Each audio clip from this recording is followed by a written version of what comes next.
Цените во рестораните и кафеаните се поголеми и поголеми. Ручек или вечера надвор од дома полека станува луксус, како што соопшти Државниот завод за статистика, за 4,8% поскапеле угостителските услуги во јули во споредба со лани истиот период.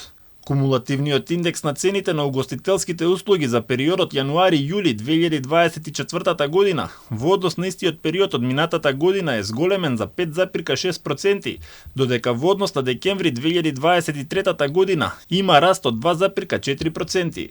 Ако седнете во некој од рестораните во центарот на Скопје, една шопска или македонска салата ќе ве чини од 250 до 300 денари, чорба над 200 денари, порција пилешко над 280 денари, свинско месо од 300 денари нагоре, а лосос на скара и до 50 евра.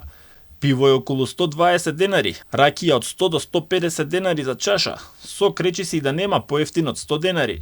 Поскапени се и сите свадбени менија по рестораните, па ретко се да се најде понуда во Скопје помала од 25 евра за порција. Во туристичките места пак цените се уште поскапи, например во Охрид на плажа. Кафе еспресо може да платите и 180 денари.